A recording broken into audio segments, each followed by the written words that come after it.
Hi, everybody. Thank you for joining us today.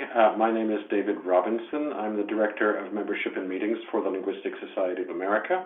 We'll wait just a few more minutes to allow the rest of the attendees to join us, and we'll get started in just a few minutes. So sit tight, and thanks very much.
Hi, everybody.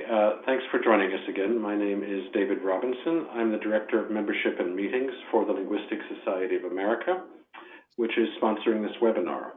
While I'm talking, you'll be seeing a brief slideshow about the LSA and what we do.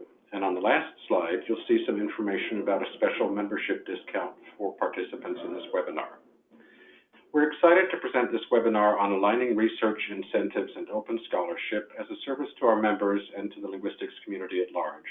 And we're very grateful to our panelists and to our moderator, Dr. Lauren Collister, who is chair of the LSA's Committee on Scholarly Communication and Linguistics, and also director of the Office of Scholarly Communications and Publishing at the University of Pittsburgh. I'd like to take just a few moments to let you know how the webinar will work and to make sure that you're familiar with the GoToWebinar control panel. First of all, you'll see a handouts widget on your control panel. We have a copy in there of some of the panelists' slides, and you can download those at any time during the webinar. We'll also have them available on the LSA website once the recording of the webinar is posted there. Also, you may have noticed that your microphones are muted. This is so that we don't get miscellaneous background noise from all of you participants.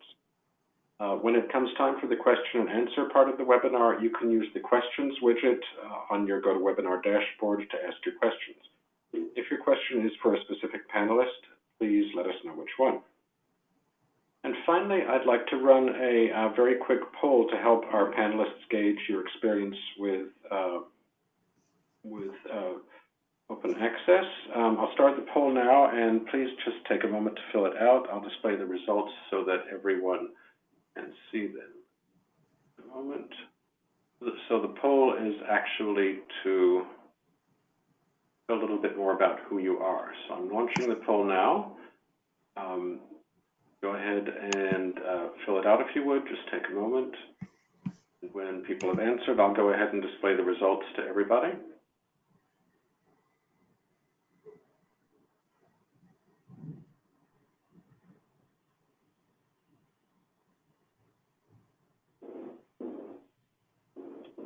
Okay, I think almost everyone has voted, so I'll go ahead and close the poll, and those are the results. As you'll see, 40% tenured faculty, 30% tenure track, 10% untenured faculty members, and 20% students. So, all right then. So I would like to go ahead and turn the floor over now to our moderator, Lauren Collister, who will introduce our panelists and explain how the remainder of the webinar will go. Lauren, take it away, and I will start your slides momentarily. Thank you so much, David, for that introduction, and welcome everybody to this webinar. We're really excited to have you here. And this webinar is actually part of a series on open scholarship in linguistics. And as soon as we get those slides up, you can see what the other webinars are. Just give David a quick moment here to get that ready.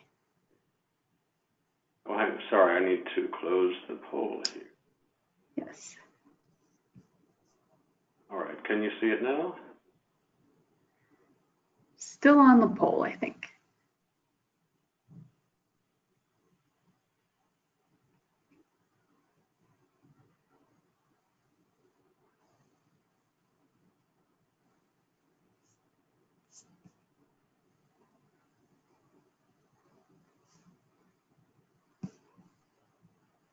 Sorry, let me try just one more here.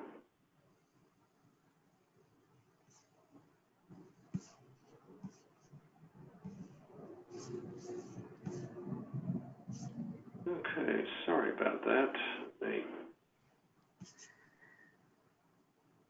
Lauren, would you be able, okay, for some reason my screen sharing is not working. Lauren, would you be able to go ahead and share your screen if I give you access?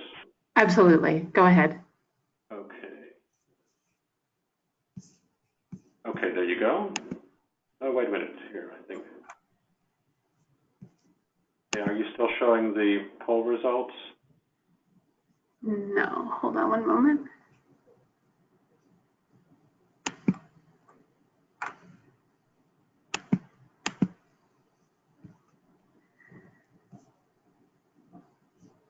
I can only see the poll results. Okay, well, this is a little.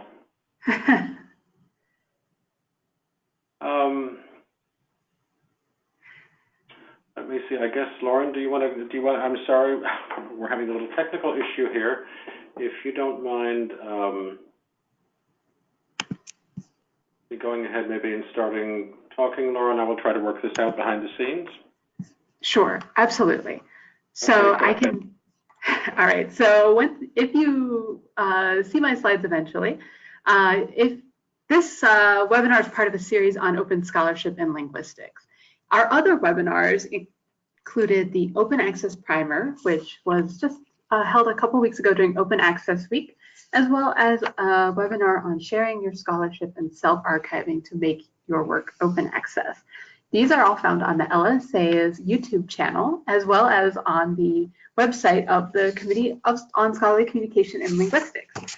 And speaking of that committee, you can also find out more about this committee. I am the current chair, and we are currently looking for new members. So if you like this sort of discussion, if you're interested in open scholarship, if you're interested in best practices for sharing data or sharing your research, and helping other linguists navigate that, our committee might be of interest to you. You can go to the LSA's website and search for the Committee on Scholarly Communication and Linguistics to find out more. You can also email me for more information. And if you want to join, David Robinson would be the person that you would email.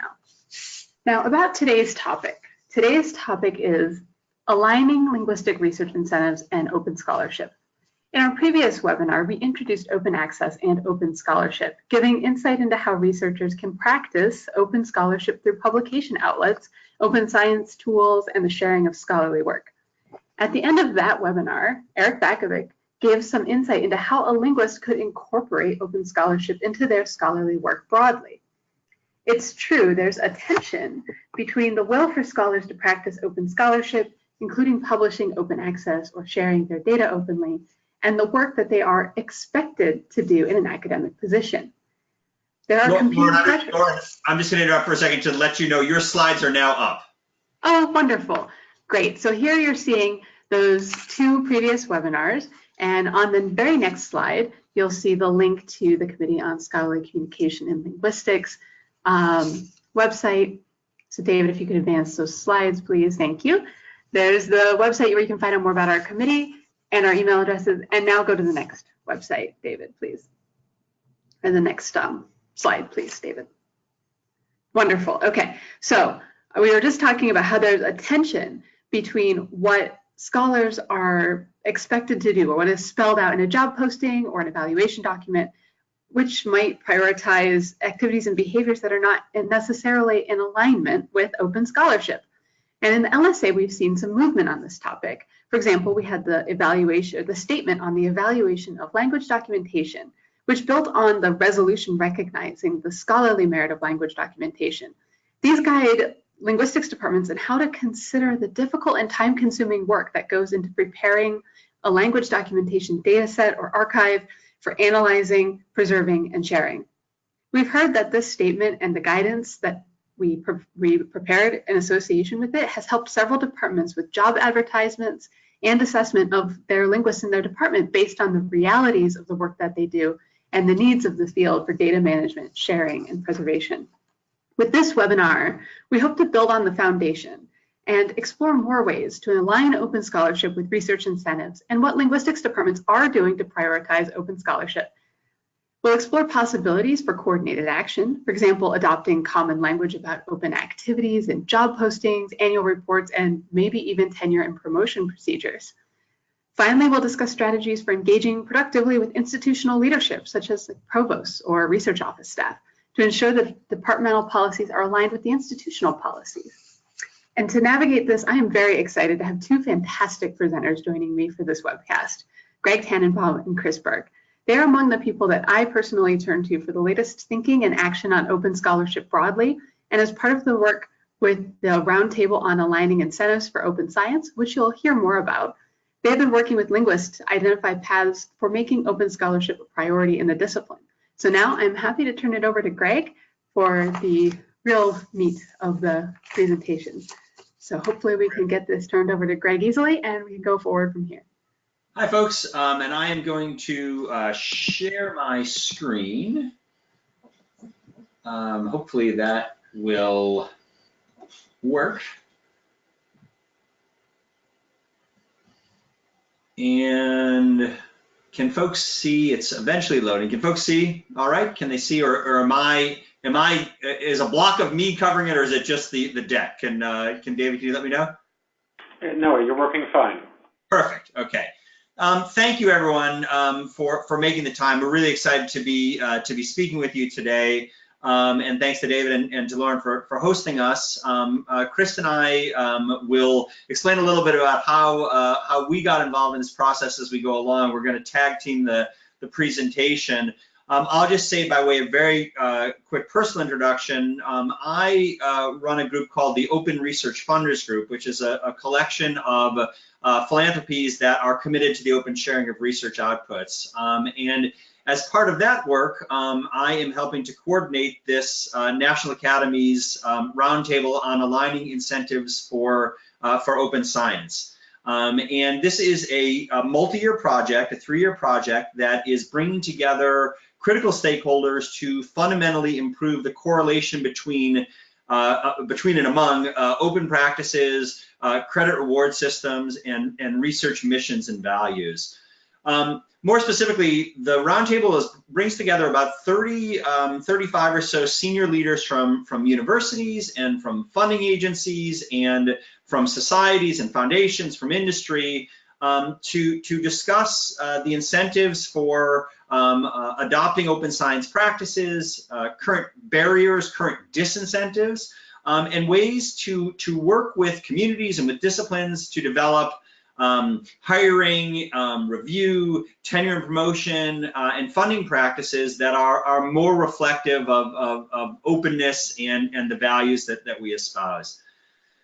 And not to get too flowery, but the bottom line that animates the Roundtable is the belief that we collectively, as funders, as universities, as researchers, as governments, we're trying to tackle big societal challenges. We're pursuing the mysteries of science and nature. We're attempting to gain a better understanding of the human condition and our place in the universe. And the fundamental principles that undergird open science are really key accelerators of this mission. So if you think about the rapid sharing of results, the rapid sharing and open sharing of underlying data, democratization of information, collaboration, transparency, replicability, rewarding big questions rather than small answers. These are the types of things that we purport to care about, and we should really have incentive systems that reflect those values. So the Roundtable aims to help a range of stakeholders discuss and develop and deploy open science plans that are both consistent with common norms and appropriate for their specific communities.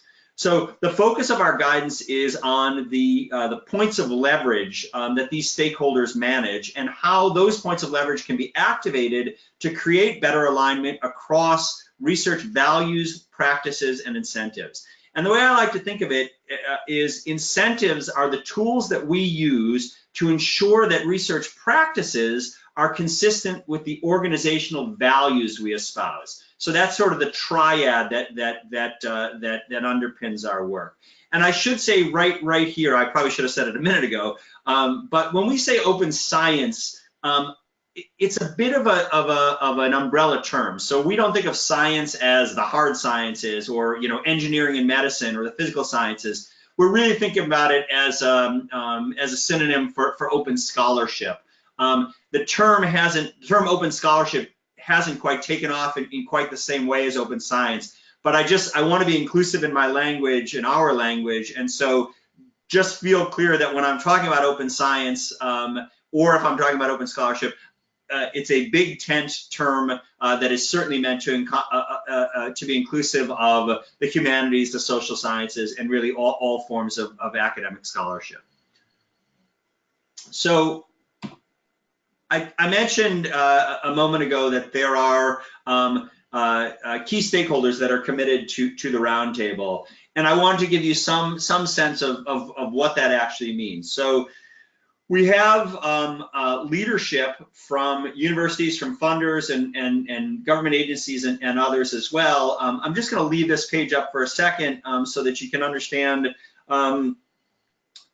really that we do have some weight behind what we're trying to do. So provosts and assistant provosts and vice chancellors for research and some university presidents, program managers and vice presidents and strategic folks at funders and agencies are engaged in this effort. And we meet twice a year. We have a fair amount of work that occurs asynchronously between those meetings with working groups, which I'll talk about in just a second. And when I turn over to Chris, she'll talk specifically about the working group that is really driving the efforts that bring us to you today. So in terms of what we're trying to deliver, and this screen is not that visible. I apologize for that. There are a couple draft work products that are on the page. But we really want to deliver actionable guidance and research and resources that are designed to assist key stakeholders to understand why this matters and what they can do about it. So we hope to have, at the conclusion of our 3-year project, we hope to have an evidence-based plan that our members, Roundtable members, can adopt within their organizations and also promote among their peers. And this action plan is hopefully going to be concise, it is going to be compelling, and it's going to be actionable. So the work product that we develop will hopefully lay out the why for open science. So the reasons that will hopefully compel institutions and agencies and funders to properly align their credit and reward system with open science practices, as well as the how, so the practical means by which they can do so. We believe, and we're in the process of road testing our messaging so that the why and the how we'll be confident that they will resonate. And we hope to have, at the end of the 3-year period, a coalition of the willing, if you will, that is teed up to rapidly expand upon what we've done, to create a wave of adoption, and to really sort of flood the zone, not just at the organizational level, so not just within a university or not just within a group of funders, but really within specific disciplines as well. We realize that much of the sort of gravitational pull for researchers is really based in the discipline, which is obviously why we're talking with you today, and we'll get into the ramifications of that over the course of the presentation. We're in the process of developing a toolkit of resources that will help this process. This will include, but not be limited to, a narrative that succinctly communicates the benefits of open science in a clear and approachable way. So not a lot of dry academic speak, but really trying to make a compelling case that, as I say, passes the Rona test. Rona is my mom. She's a very smart woman. She's not necessarily fully apprised of what open science is all about. I would like to give her this document and have her get it. So that's the Rona test, if you will. We are gonna provide some language that departments and that universities and others can adapt and adopt to suit their specific needs and parameters. There are a variety of other resources that I'll dig into, that I can dig into as well, or that we can dig into, that we think will be useful. I don't want to spend a ton of time talking about them here and now, but just know that the idea is to provide a toolkit that makes this feel less daunting, makes it feel appropriate for you and your community, and makes it feel as though you have the knowledge and the support necessary to socialize the idea and to propagate adoption. So that's the goal of what we hope to deliver by the end of the roundtable. So I'm going to turn it over to my colleague Chris Berg from MIT to talk a little bit about the Provost and Chairs working group, which she is chairing. And to talk about its origin story and how it relates very specifically to why we're here today in this conversation. So Chris, over to you. Great, thanks Greg, and welcome everyone. It's great to have a chance to talk to folks. So as Greg said, my name is Chris Berg. Well, Greg and Lauren both introduced me. I'm Chris Berg. I'm the director of the libraries here at MIT. I'm also a member of the Roundtable, and somehow got roped into chairing this particular working group of the Roundtable, which is called the Provost and Chairs Working Group. So, kind of as the name implies, our working group is focused on working with provosts and with department chairs to encourage and support and equip department chairs and provosts to support the development of sort of department-specific plans for open scholarship, for how they can support their faculty and their graduate students in openly sharing their work and their research outputs, sort of at a department level, and then also at a discipline level by the power of doing this through the National Academies Roundtable is that we can do it not just department by department and school by school, but we can get departments across many, many schools in a single discipline to talk to each other and create some coordinated and collective action on these issues.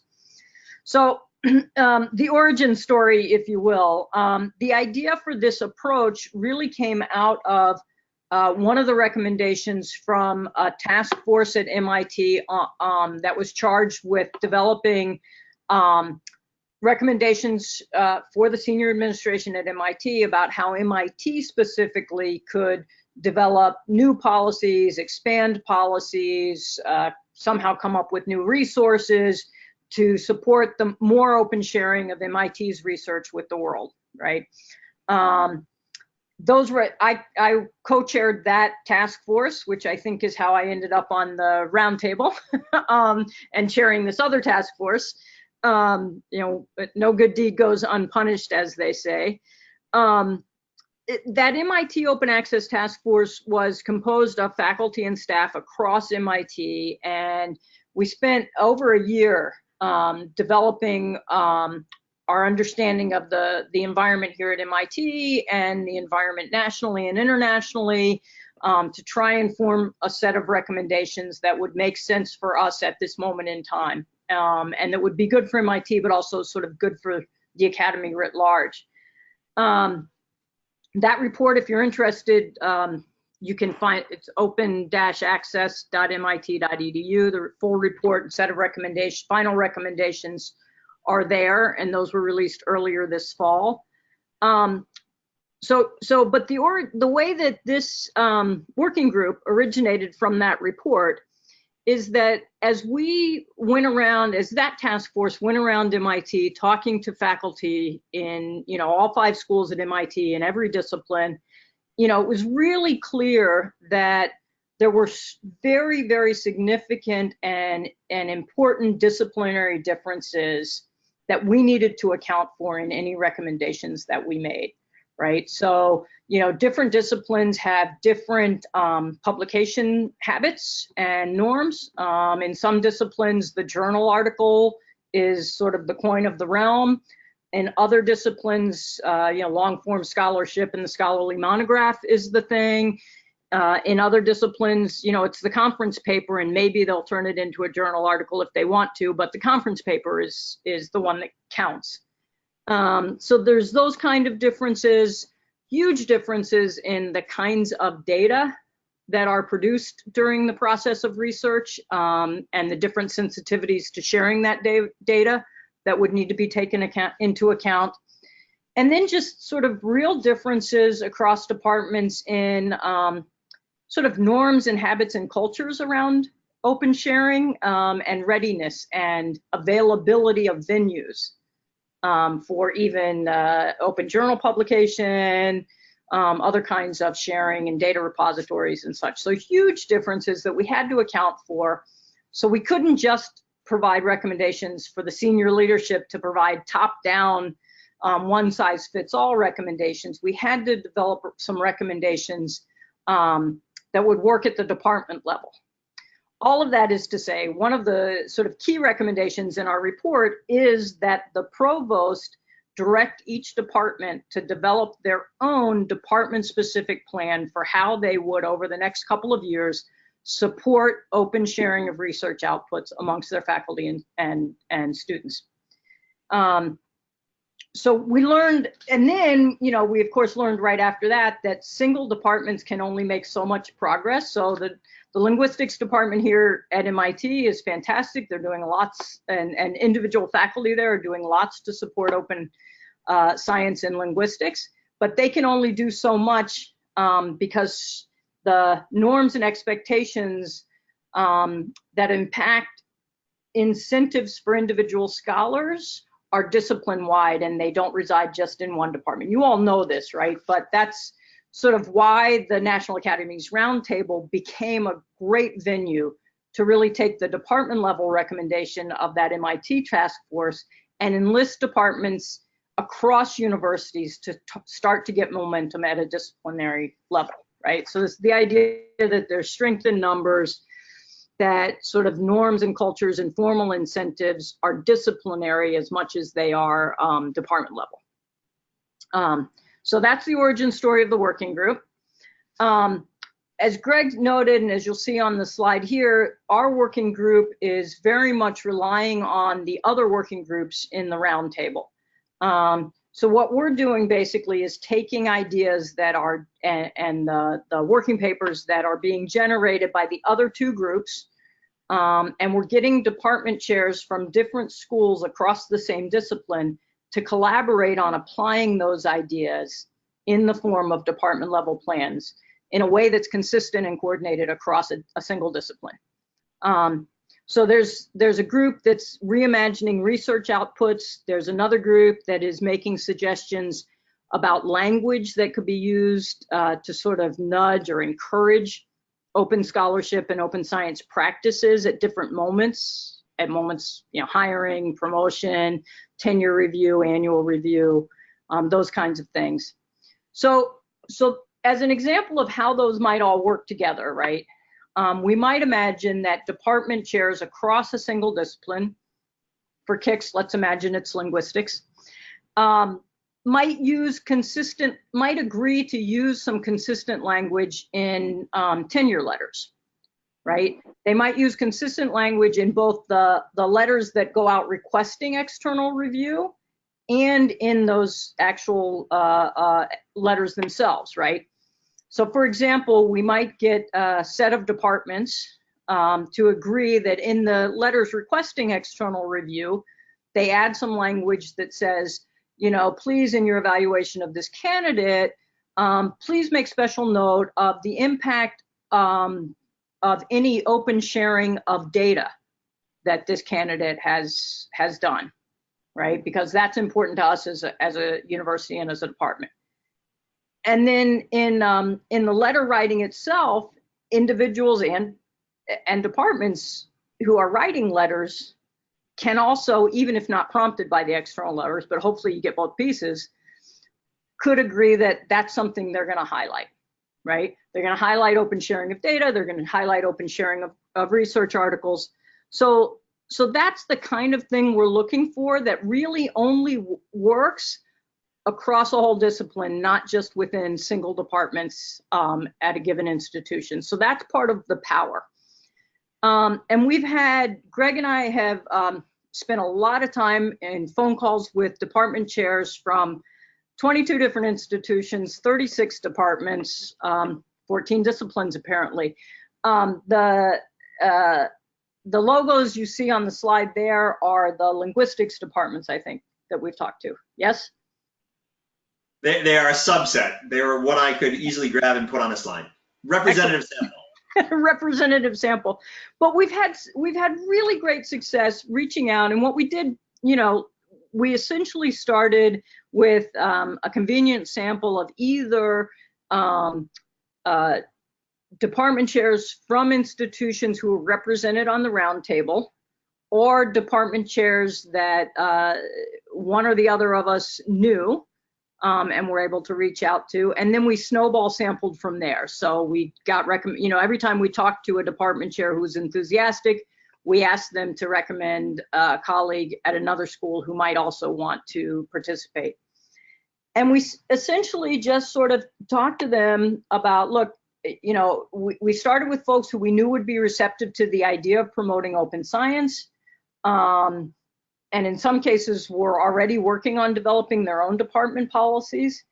And we said, we want to talk to you about how it might work to bring people together across your discipline, bring other department chairs into this conversation so that you are coordinated and collaborating together. You're not doing it alone. The function of the National Academies is not to sort of dictate or provide any directives, but to provide that support and that convening function.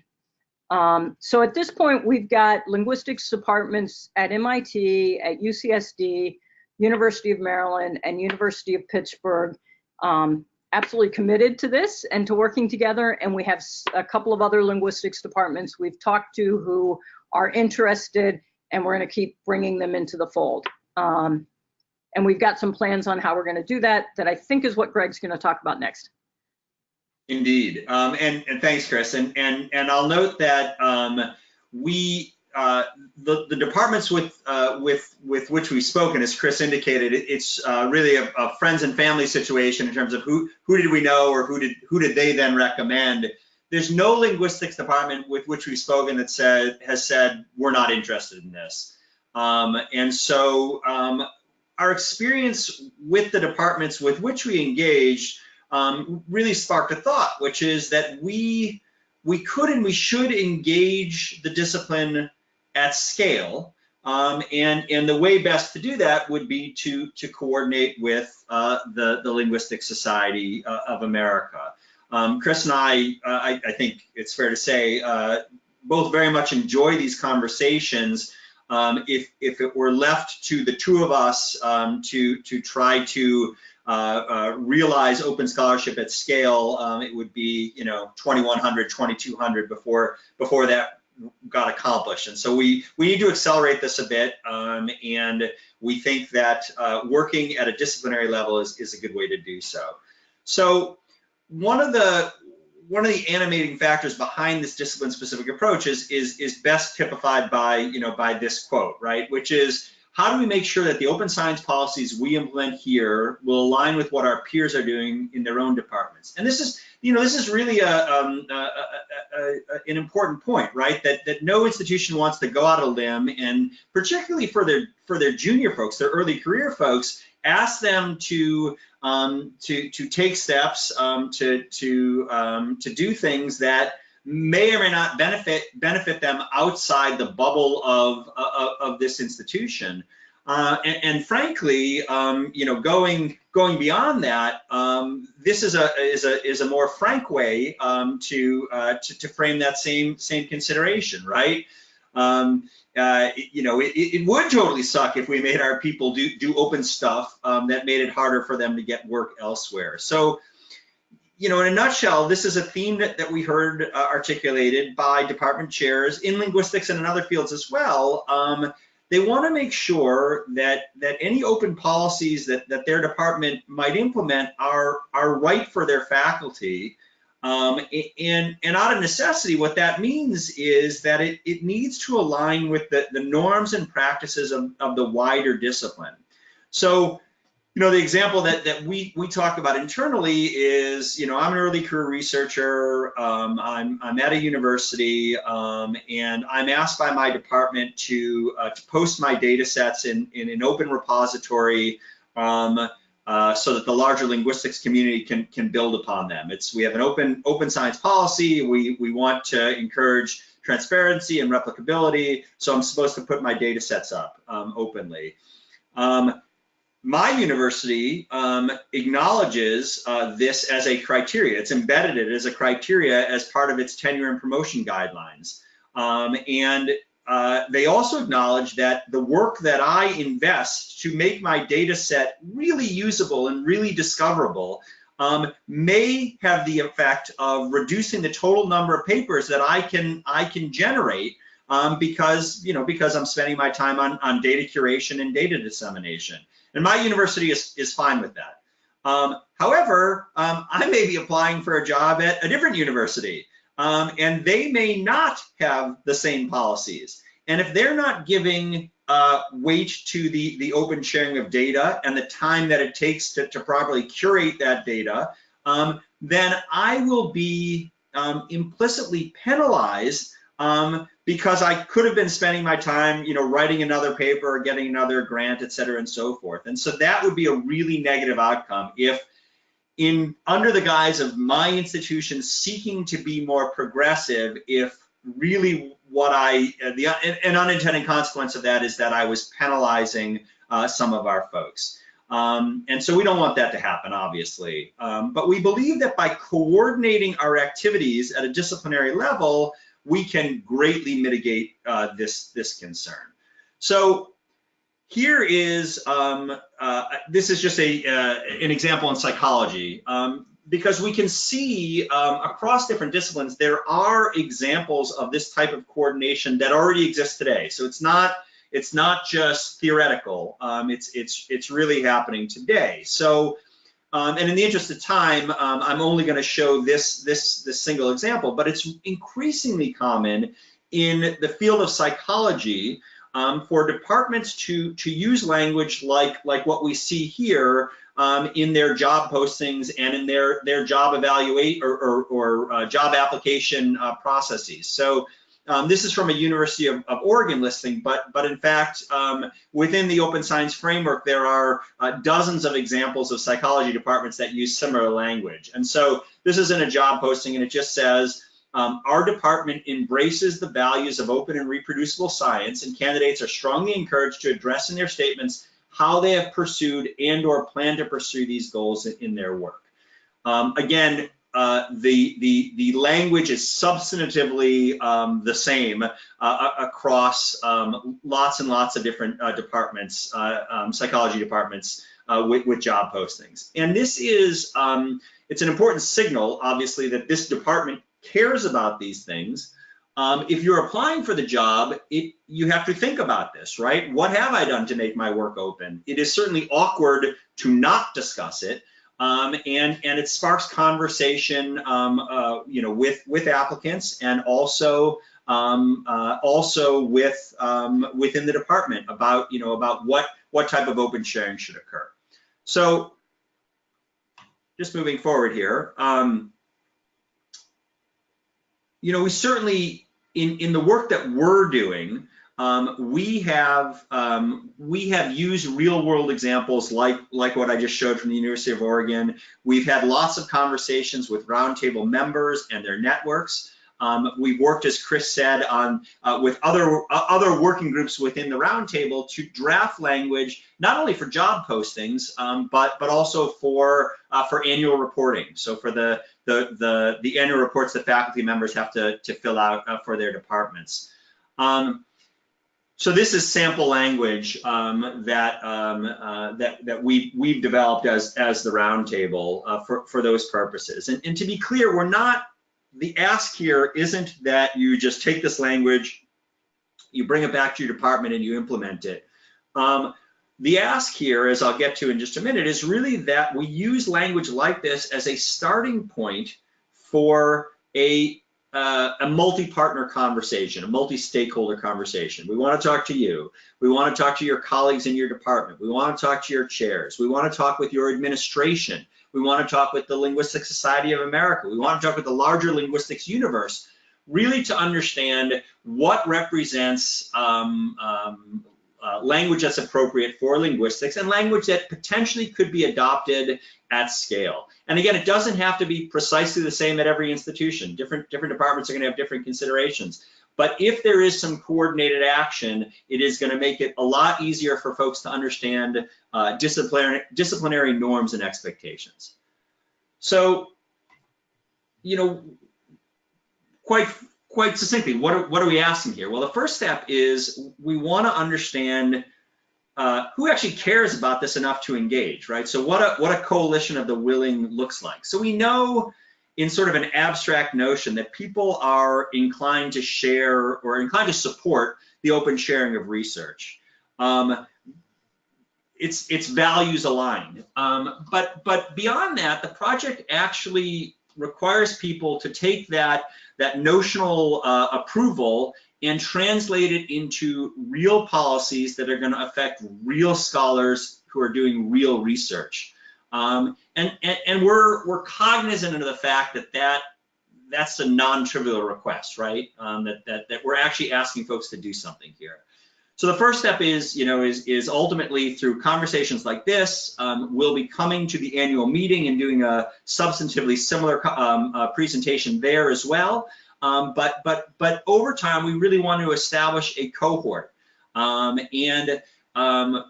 we want that cohort to review the language that we have developed, we want to think about how contextually it might be applied to job postings, to job applications, to annual reporting, to guidance that goes out to tenure and promotion reviewers, and to ultimately to the tenure and promotion process itself. That last piece, we understand that tenure and promotion in different universities, who sort of has their hand on the lever, it differs. And so we realize that It's going to involve conversations not just with the department, but also at the school level, with provosts, with chairs, with vice chancellors, with committees. We get that. One of the things that's nice about the roundtable is we have sort of the market power to bring those folks into the conversation. And so we think we can play a coordinating role in that regard. And really what we want to do is we want to understand if we can develop language that covers a range of appropriate research outputs and activities, appropriate in this case meaning the ones that are most pertinent to linguistics, and that we can identify appropriate and attainable open practices at the disciplinary level. And that's sort of 1 and 2 on my list. Assuming we can accomplish those, we then want to work with this coalition of departments, with the Linguistic Society of America, to socialize the proposed language, the proposed guidance. We really want to widen the circle, as it were, and we want to get more feedback, and we want to adjust, and we want to adapt, and we want to keep expanding. And we also want to figure out the best way to socialize these plans on campus. So, how do you engage your provost? How do you talk to your departmental colleagues about the project? How do you do it in a way that draws them in rather than puts them off? We know, again, that people fundamentally typically have an alignment in principle on this, but anytime you ask anyone to do anything, you get a shrugging of the shoulders, you get a rolling of the eyes, you get people, taking a backward step. And so we want to figure out how we can build on our experiences and how we can use those experiences to develop a community of practice to make these tasks feel at least slightly less daunting. And then, of course, there's this last bullet, which is we want to develop a feedback loop so that we understand what works, what doesn't work, and we want to iterate on this, and we want to do it in a way that is nimble and that is open. So we don't just want to wave our pom-poms and talk about our successes. We want to find out, when there are areas where we fall short, we want to figure out why that is and adjust course in a way that is as transparent as possible.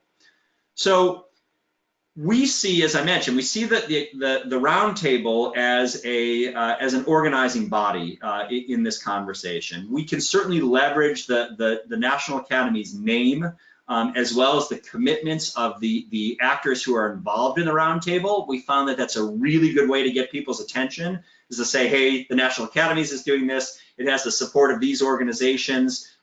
Let's talk. People tend to answer those emails, which is great. We also can pull in experts on open science, on organizational behavior, on academic incentives, on social change, et cetera, and so forth, to really help us chart a path to adoption that gives us the best likelihood to success.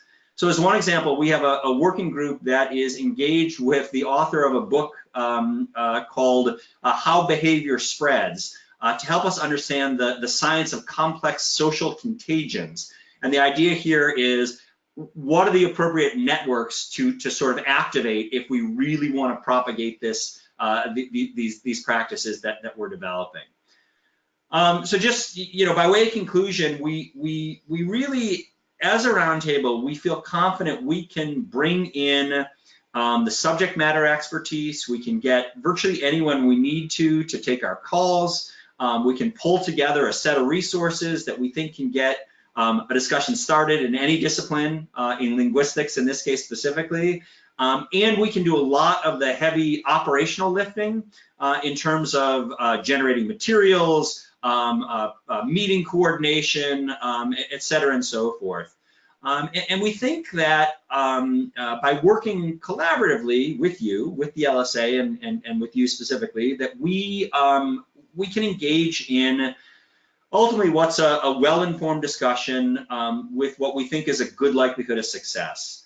And to be clear here, success is the development and the deployment at scale of appropriate and consistent and reinforcing open science policies at linguistics departments across the country and eventually across the world.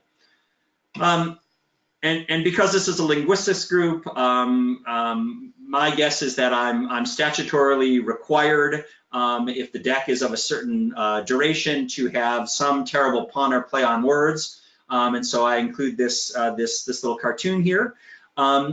We really would love to hear from you if you're interested in exploring this with us. And there are two, we'll open this up to questions in just a minute, of course.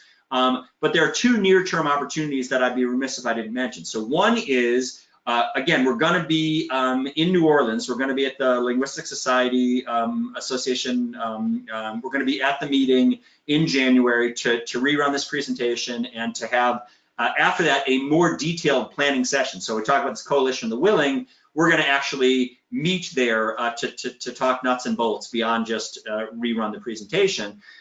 We also are going to be organizing a call of this provost and chair working group in late January / early February with department chairs to talk about next steps. And that'll be in linguistics. We may have some other disciplines involved as well. But we obviously would love to have as many folks who are interested engaged in that conversation too. So with that said, I'm going to turn it, David, back over to you to play MC for any questions that folks may have. But thank you all for your time. I really appreciate it. Okay, one moment.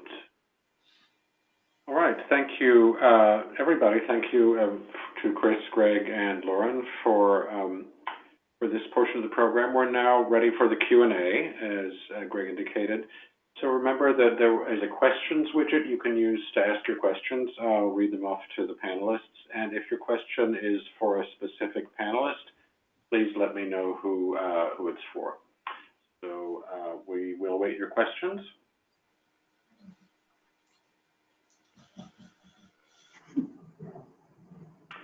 Okay, here is one. I'm going to be a new department chair next year. Is this work on open scholarship incentives something you'd recommend for someone new to the position? What advice would you give someone like me? Chris, you want to go first or shall I? Sure, I'll go first. Having never been a department chair, I will certainly weigh in on what a new department chair should do, of course.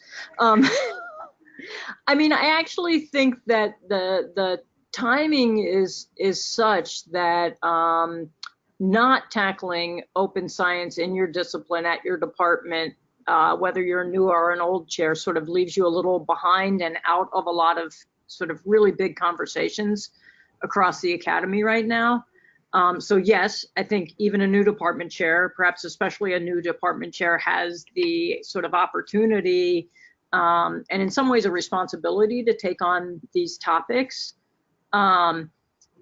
My suggestion would be to, if you're really not sure where to start within your own institution, I have no, I'm not going to bother to try and tell you about politics at your own institution, but when your department's ready to talk to other departments across the academy, doing that through the National Academies Roundtable, again, as Greg pointed out, like we have the convening authority, we have some resources to make those conversations happen.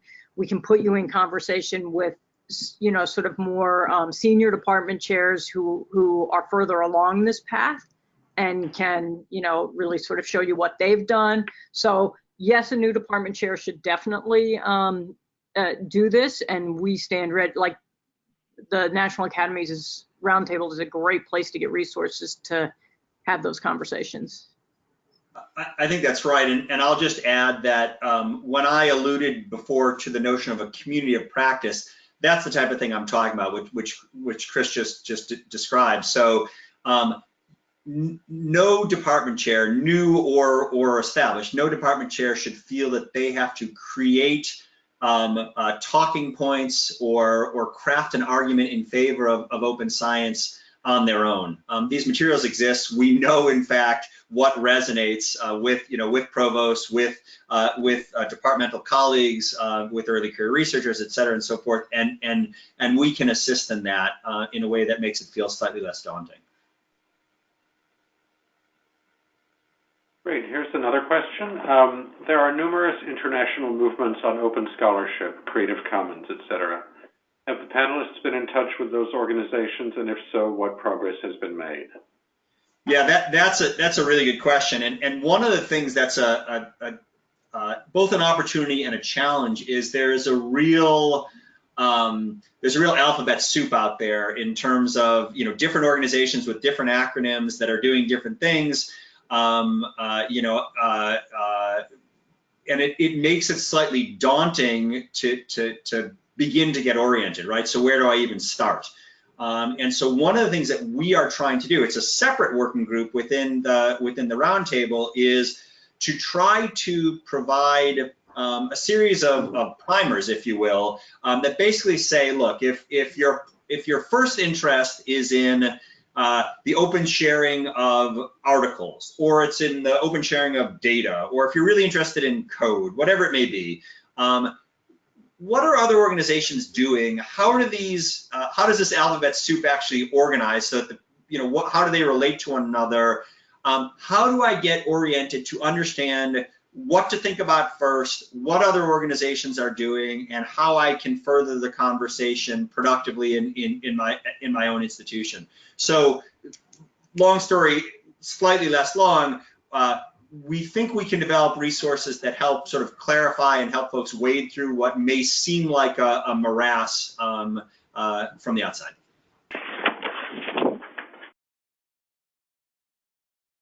And if anybody has any questions about that, specifically relating to linguistics, that's part of what the Committee on Scholarly Communication and Linguistics is for.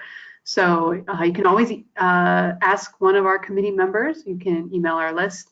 I am here, so feel free to ask me at any time. I'd be happy to work through any of those kinds of questions. Or if you hear from somebody and you're like, what does this mean? Or what are they, why are they asking me this question? We're happy to help with that too. The other thing that I'll say is the open access, I mean, there are extremes in any movement, right? But I think the open access movement, such as it is, the open science movement, is increasingly of the mind that the perfect shouldn't be the enemy of the good, right? So the idea of it being a purity test, that, well, you have a policy, but it's not open enough, so we're going to shun you. That's just not where we're at, right? So anything that the department does, so even, let's take the example of the University of Oregon and that question they're asking in their job posting. It's really a pretty benign question. It's just asking, what have you done and what do you plan to do with respect to open? They're not saying you have to have published your work in open access journals. They're not saying you have to have posted your data sets in an open repository. They're just asking what you've done. And it's to start a conversation. And if that as a department is all you are able to do today, that's great. We will celebrate it. Because in effect, what it's doing is it's getting you on the game board, right? And you'll move forward on the game board over time as you're ready and as your colleagues are ready. But being one space forward is better than where you're at today, and we'll celebrate that. Great, thanks. And here's another one. What about linguists in other departments, speech, language pathology, education, etc., where quite a few of us find ourselves? Chris, do you want to talk a little bit about the conversations we've had with some adjacent departments? Yeah, so we've had some very successful conversations with some psychology departments and with sort of brain and cognitive science or cognitive psychology, sort of that spectrum of departments that some linguists find themselves in, right? And we're trying to, linguistics is such an interesting one because it is sort of not as, is an interdisciplinary discipline in some ways, right? And so sticking with just traditionally linguistics departments labeled as linguistics departments doesn't get us as far with the discipline as it might in say electrical engineering or something, right? And that's probably not even a good example, but at any rate, so far what we've done is branched out into psychology and sort of cognitive sciences to gather up some other linguists, but we're certainly thinking about and receptive to branching out to sort of other kinds of departments where linguists live, because again, some of what we're trying to do is to develop policies and practices at department levels that are coordinated with department level policies and practices across the country. But to get disciplinary change, we need to also sort of not be limited by what kind of department you sit in. If you're a linguist and you're publishing in linguistics fields, you're using linguistics data, right? So that's my answer. Okay, here's another question. I'm at an institution where there's a lot of rhetoric in favor of developing open resources, but there's been resistance to actually encoding that into faculty evaluation guidelines. Recognizing that I'm asking for general advice, even though all politics is local, what are some good ways to push back? We do have some allies, by the way, particularly in the social sciences. It is a great question, and Chris can probably talk in more specificity than I, based on her MIT experience. Obviously, demonstrating, engaging in conversations with the stakeholders is critical. So rather than just saying, well, we're gonna try and implement this by fiat, that's obviously not realistic. But understanding or being able to articulate rather why why a policy is appropriate for the discipline, why it's within the sort of the norms, the emerging norms of the discipline, and why it's in effect necessary to stay within the mainstream of what other departments at other institutions are doing. That's certainly one tool to be taken out of the toolbox, I think, for these conversations. But Chris, I don't know at MIT if your direct experience maybe informs that. Yeah, there's a couple of things. I mean, at MIT, there was some initial, even though we have a strong open access policy, MIT has a sort of long history of open sharing of research and coursework too, as well, with open courseware some 20 years ago. And but even with that, once you start to touch that third rail of tenure and promotion, you get some pushback. And here at MIT, it was sort of like, well, we don't, the pushback was that open versus closed access, open sharing versus not sharing doesn't matter, that we have one standard for promotion and tenure, and that's excellence and impact, which is actually two standards, but you know what I mean? It's like, and we don't actually care where you publish it, just is it excellent and is it impactful? And and then you sort of talk to folks and you find out that actually the way that they decide whether it's important and impactful is where you published it and where you got your book contract from and so forth.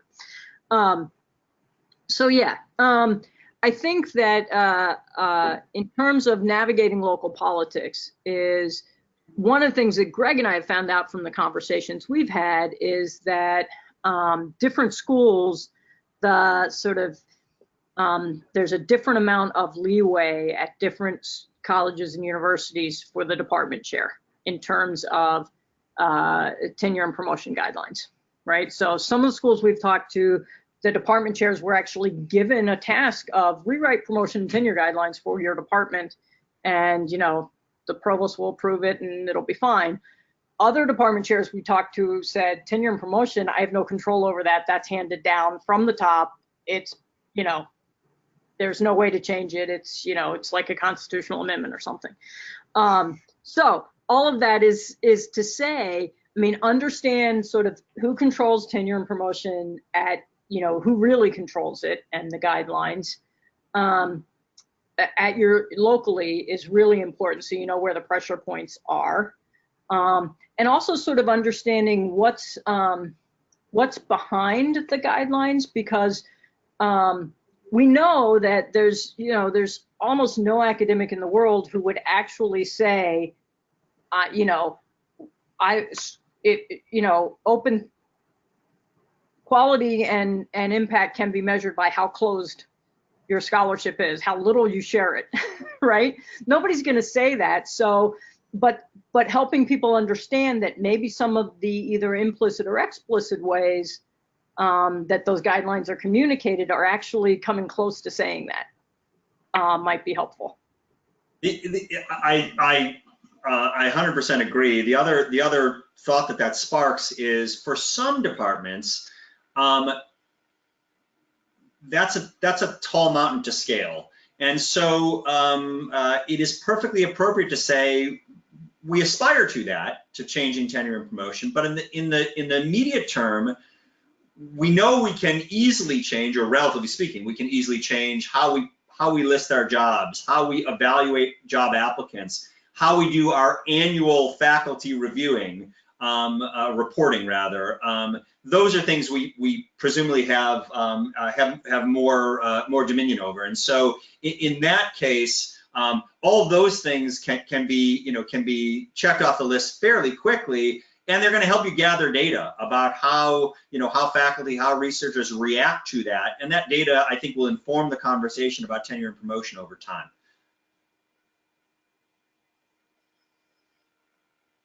Great, thanks. Here's another question. Archiving data so that it can be shared also requires resources that could depend on librarians and IT support.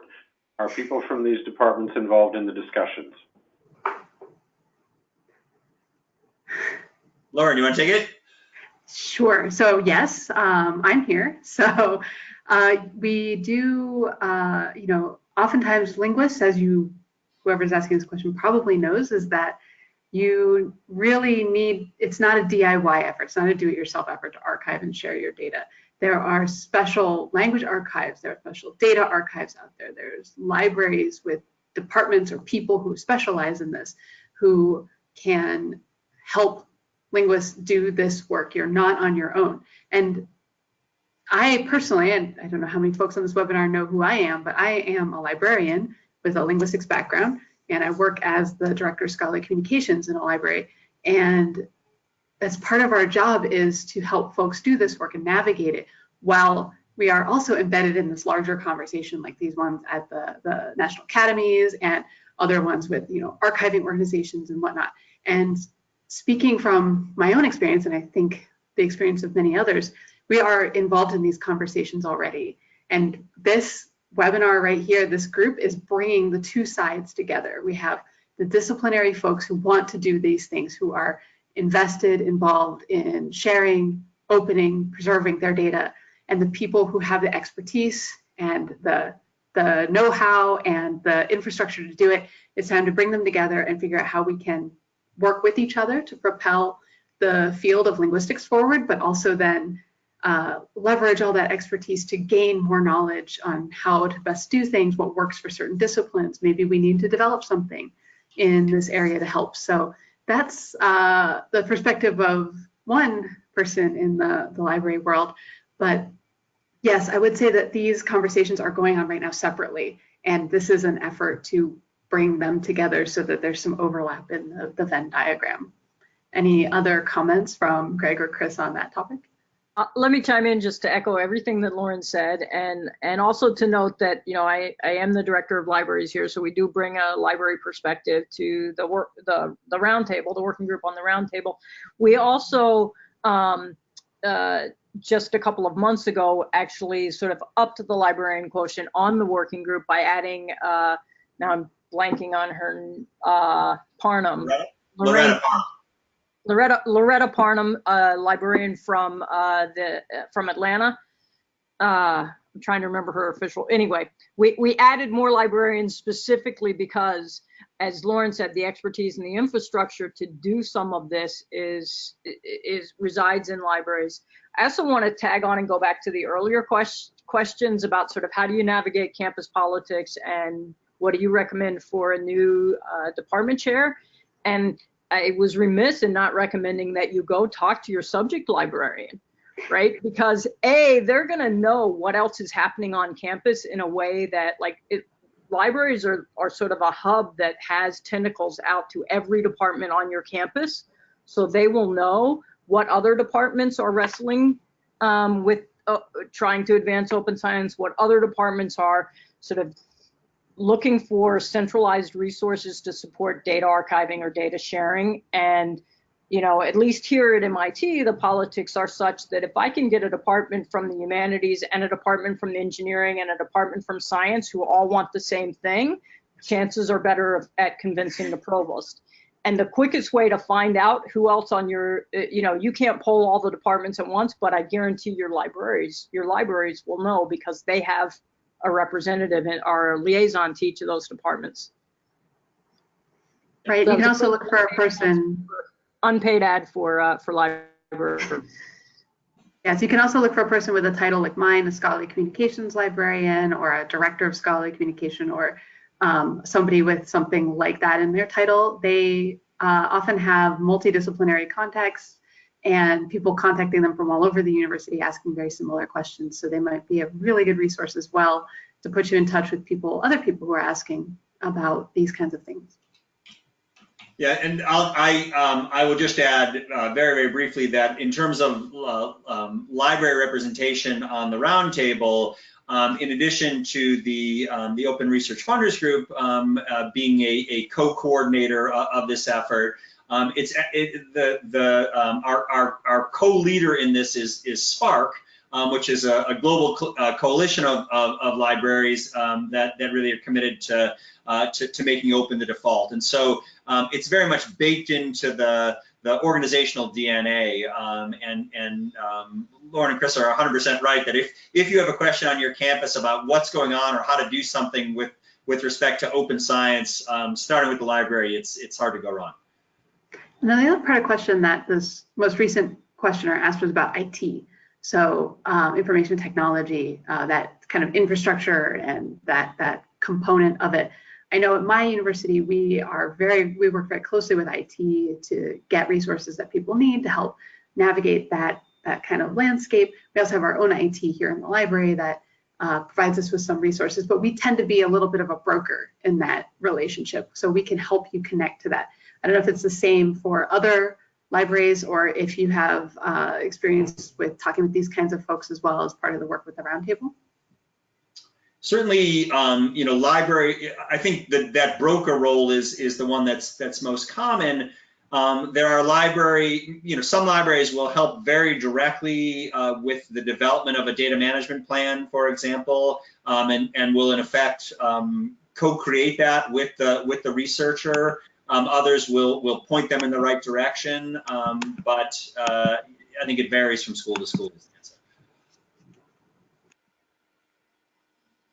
Okay, here's another question. Do you think our field would benefit from an officially announced replication crisis in linguistics? Many people think quantitative linguistics is fine and that our field is different enough from other social sciences so that we can simply ignore the challenges raised by other fields. So I'm not sure who issues that proclamation to make it official. Maybe that's the LSA. I'm going to defer I'm going to start by deferring to my colleagues to hear what they think, and then maybe I'll add on. I guess it's the question of who would declare this, right? Because we've been having some conversations about issues in the field of linguistics around finding and citing reliably data. So when people use an example in a paper and they don't cite the source for where they got the little bit of data, that's a little mini encapsulated version of this crisis, right? And there's been a lot of conversation recently amongst linguists, all kinds of different subfields about how do we best cite our data, how do we make our data citable, and what are the best practices for doing that. In fact, I've been working with the Linguistics Data Interest Group from the Research Data Alliance to develop some guidelines, which, you know, stay tuned on that one. We might have some good news on that pretty soon. But I think there's already been a lot of conversations going on in various areas about various facets of this, whether an officially announced replication crisis and who could deliver that announcement would help.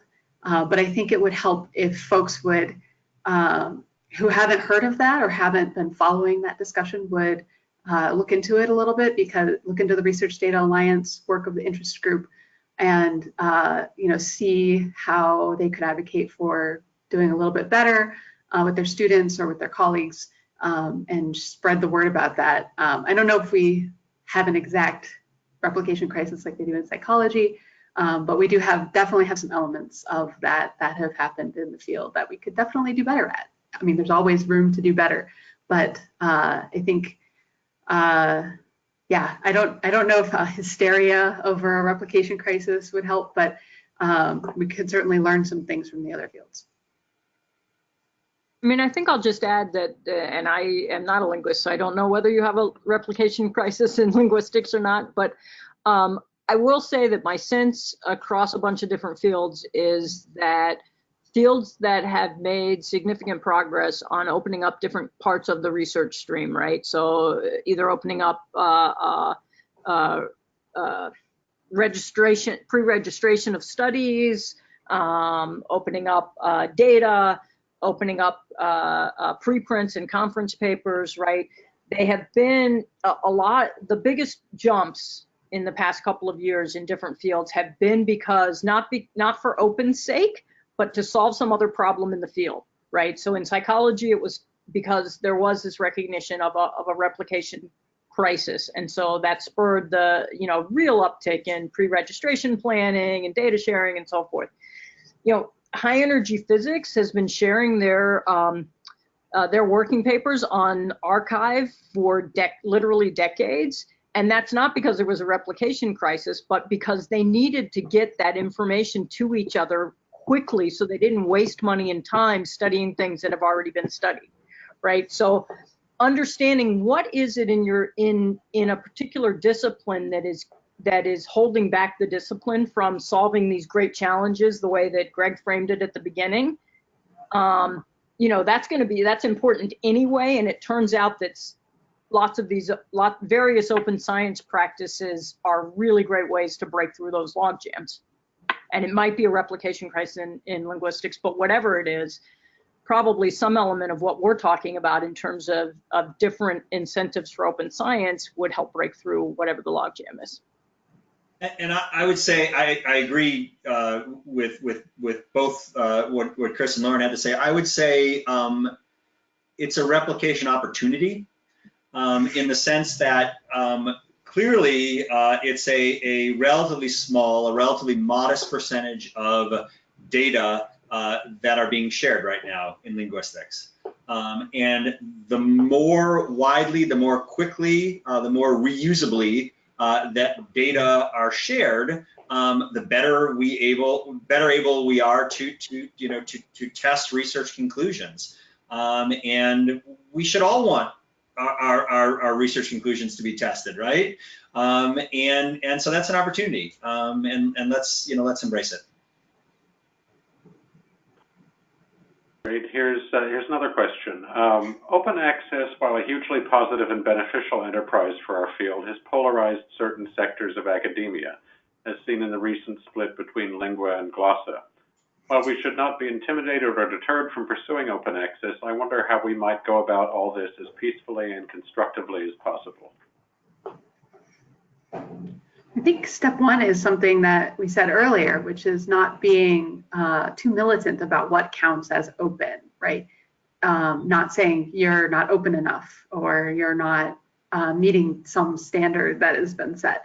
I think any step towards doing something a little bit more openly or a little bit more transparently is a good step to be celebrated. And so to not get too hung up on what counts, but rather what is getting our field's research outcomes and data to more people who could really use it, right, for the advancement of linguistics or whatever it is that we happen to be working towards. So I think that is one step towards that. What about Greg and Chris? Do you have other ideas for how we can be peaceful about it? I mean, I think you're right. You're absolutely right. And I think that there are going to be circumstances in which it's not possible to publish, let's say, in an open access journal. Maybe you are a co-author and you don't make that decision. Maybe because of the way your department is structured, you really need to publish in a high impact journal. And so we don't want to be punitive. But we also recognize, as Lauren said, there are a variety of ways to be open. So I would say there is a high likelihood, if you're on this call, that your institution has a repository.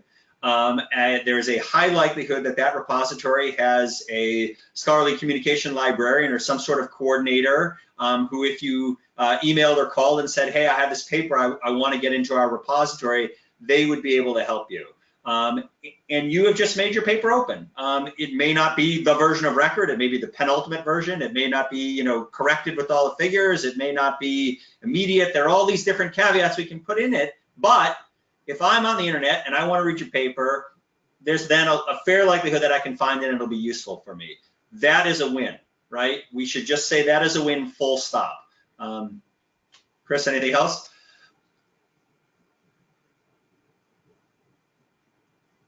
Well, I can only speak to what we've tried to do here at MIT to try and through the Open Access Task Force, and then some of you may be aware of one outcome of that Open Access Task Force was something called the MIT Framework for Negotiating with Publishers, right? Those two things came out of a series of conversations across campus that tried to sort of change the conversation from just talking about open access and, let's face it, the economic models, sort of, if you're not going to pay for published articles through library subscriptions, if you can get those articles for free, then how do you sustain all of the labor that actually is necessary to curate and coordinate peer review and publish content, right? And host it and archive it and store it, right? We tried to get beyond those questions that do tend to be polarizing, right? And talk about sort of what is the goal of doing and sharing science, and how do we start to imagine a future where science is shared in a way that is most productive, right? And so for us, at MIT, we're able to get beyond some of those debates here on our campus by focusing on sort of higher level principles and frameworks, rather than, this journal versus that journal, and, whether you should pay an APC or not. I don't, that's sort of how we tried to steer the conversation here.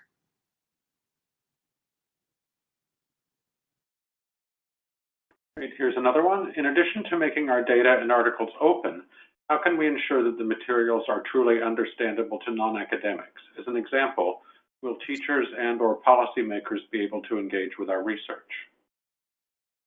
Yeah, it is a great question. I often talk about making information not just open but actionable, so that folks can do stuff with it. And that has multiple dimensions, one of which is as you just mentioned. There is not there's not a magical computer program that will sort of extract from your paper and generate a summary that the layperson could understand. In fact, there are tools that do that. I don't think they're quite ready to do it at scale, particularly for highly specialized information. But one way is by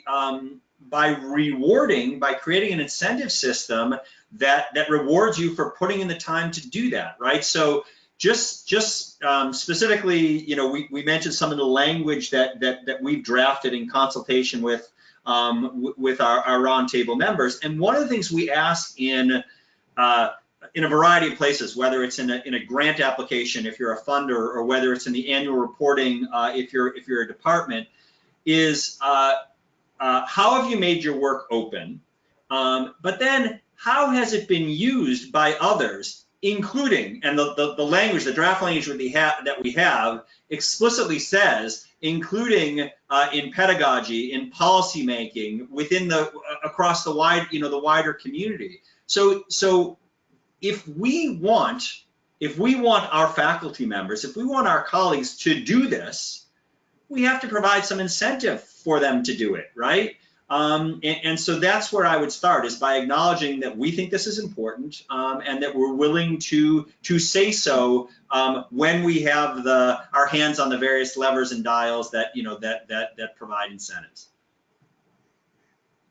And for those who are looking for the how do we do it, the LSA does provide a number of resources for this. There's always a presentation or panel or two at the annual meeting of folks who write about linguistics for the public, or who do podcasts, or who do a variety of popular linguistics that you can attend. You can also, I think there was a webinar about writing for linguistics in the news recently, and a bunch of other resources out there. There's even, a group of linguistics bloggers who are very popular, who could probably give some, who do in fact regularly give tips on how to write for the public as part of their work. So there's a bunch of resources from the LSA too for looking at the how do I get there once I actually want to do that. Let me also put in a plug for acting locally as well. So working with your on-campus news office. So we as scholars need to sort of learn how to communicate our findings better with a public, but journalists also need to learn how to understand science and communicate it on our behalf. And so working with your local news office, your college or university news office, one of the things that we do here at MIT is make sure that any story that goes on the MIT homepage about research, if there's a journal article attached to it that is in our open repository, that the link goes to that, not to the paywalled version, right? And that's a win for all of MIT, because MIT wants eyeballs on the website, and people get frustrated if they click on links and can't get to something. So that's one way that we're able to sort of work with the news office, and then the news office is working with the scholar to communicate that finding in a way that is exciting to a more general public. And then sort of as a society, I think we need to invest in science journalism, but that's that's probably not the purpose. Yeah, that's a whole nother webinar for a whole nother time. So.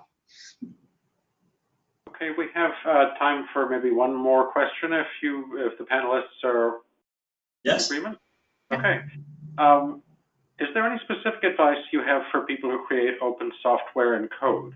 I see many linguists who share their Prot scripts, Python code, and even whole apps and packages for free, and many of them are used by basically everybody I know. Is this something that is recognized in job applications or evaluations? How can we make sure the people who make and share these get the credit they deserve?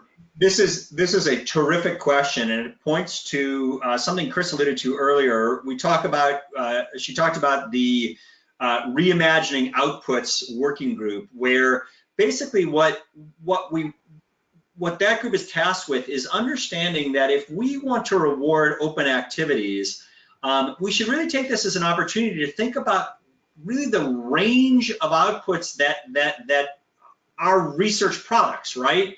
It's not just papers, and it's not just data.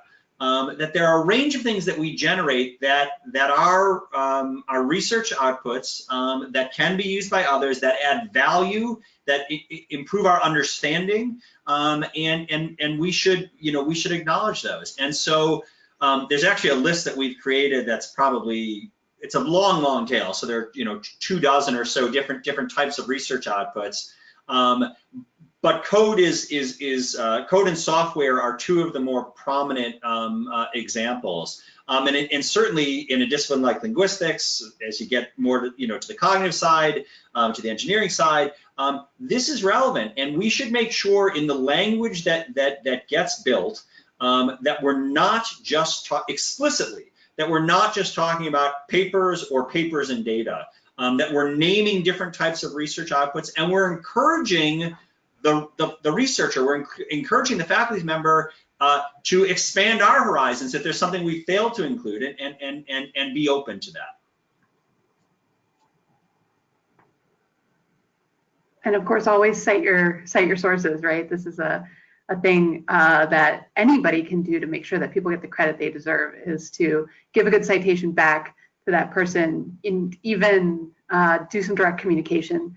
Send them a note of thanks, say what you used it for, and then that person can then use that letter of thanks in their evaluations or their annual reporting if needed. But there's something that's kind of reinforces that everybody can be part of this process. There are little things that everybody can do to help this along. Even if you're not a department chair, you can still participate in the system as well. So. Great, thank you everyone. We've come to the end of our time here. So many thanks again to Lauren, Chris, and Greg for sharing your time and your expertise with us. And thanks to all of you who attended the webinar and for asking your terrific questions.